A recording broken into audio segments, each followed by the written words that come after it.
जाने का प्रयास किया तो अरे ब्राह्मण, किधर को जा रहे हो? जानते भी हो यह मार्ग किधर जा रहा है? यह मार्ग द्वारकाधीश श्री कृष्ण के महलों को जाता है। हे विप्र, तुम यहाँ कहाँ भटक रहे हो?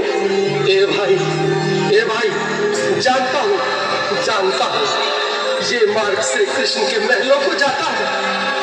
मैं उनसे ही मिलने आया हूँ भाई। यह भी खूब रही, द्वारकाधीश से मिलने का यह कौन सा समय है?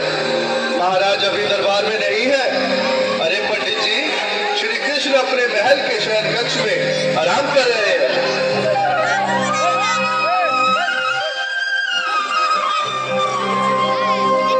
देखो देखो ये गरीबी का हाल, कृष्ण के दर पे विश्वास लेके आया हूँ। मेरे बचपन का यार है मेरा श्याम, यही सोच कर मैं आस करके आया हूँ।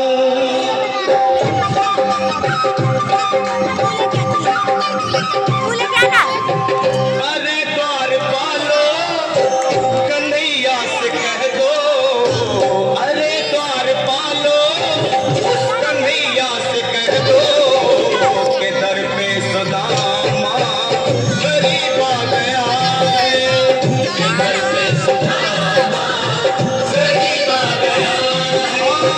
भटकते भटकते न जाने कहाँ से, भटकते भटकते न जाने कहाँ से तुम्हारे महल के करीब आ गया है, तुम्हारे महल के करीब आ गया है।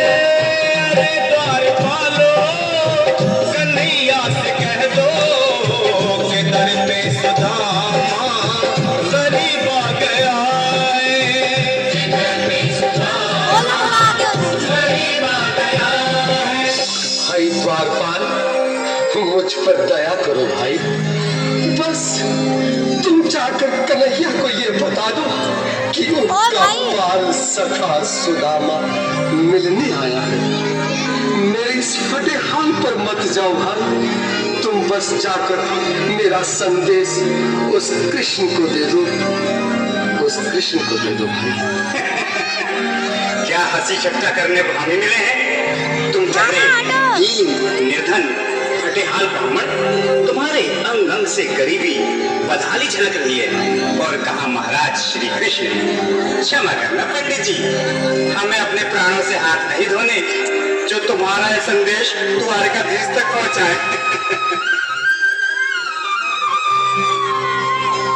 न सर पे है पगड़ी, न तन पे है जामा, बता दो कन्हैया को नाम है सुदामा, बता दो कन्हैया को नाम है सुदामा, बता दो कन्हैया को नाम है सुदामा।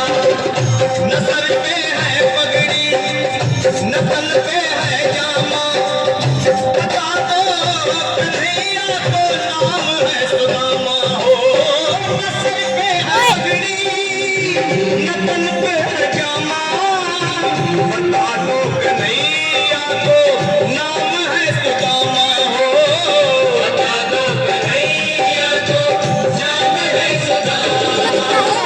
एक बार मोहन से जा कर के कह दो, तुम एक बार मोहन से जा कर के कह दो कि मिलने सखा बद नसीब आ गया है, मिलने सखा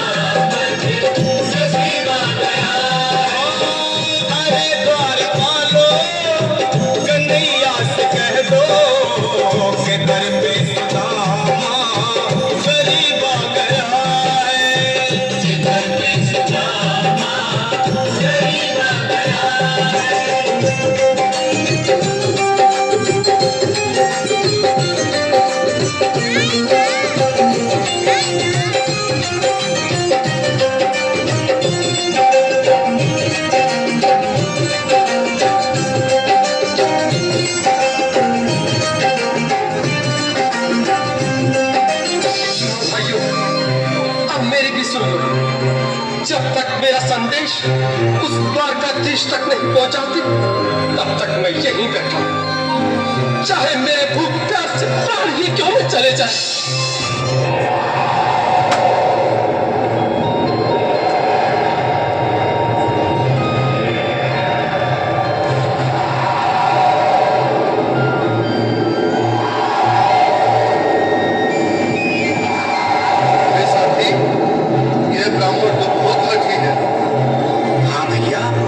सुबह से शाम होने को है, पर ये यहाँ से जाने का नाम ही नहीं ले रहा। अरे देखो तो सही, इसकी देह कैसे कांप रही है, लगता है जैसे प्राण हिंदों पर अटके हैं। भगवान न करे अगर ब्राह्मण ने यही प्राण त्याग दिए तो, और अगर ये सच में द्वारिकाधीश का मित्र हुआ तो क्या होगा भैया? सही कहते हो, अगर ब्राह्मण हत्या का पाप लग गया तो पीढ़ियां नरक भोगेंगी। अगर महाराज का मित्र हुआ तो मृत्यु दंड का भय है। अपनी आने वाली पीढ़ियों को नरक में डालने से तो ये संदेश पहुंचाना ही ज्यादा अच्छा है। क्यों ना महाराज का संदेश पहुंचा दें? ऐसे करो, तुम जाओ भैया। तुम जाओ भैया, तुम उम्र में बड़े ठहरे, मेरी बात को समझो, तुम ही जाओ। देखो भाई, मैं ठहरा बाल बच्चेदार परिवार वाला, मेरे बूढ़े माँ बाप हैं, तुम ठहरे कुंवारे अकेले। अच्छा, मैं ही जाता हूँ। बिल्कुल थोड़ा थोड़ा रास्ता दे दे, बिल्कुल बीच में ही। मनोज सिंह जी, आज फिर लीलाधारी के चेहरे पर मुस्कान है, लगता है जरूर कोई नई लीला रचने वाले हैं। द्वारकाधीश की जय हो। और द्वारपाल, इस समय कैसे आना हुआ? महाराज, क्षमा चाहता हूँ, पर कारण ही कुछ ऐसा है। द्वार पर एक ब्राह्मण स्वयं को रुक क्यों गए? आगे बोलो। द्वार पर एक गरीब ब्राह्मण स्वयं को आपका मित्र बताता है, आपसे मिलना चाहता है। अपना नाम सुदामा बता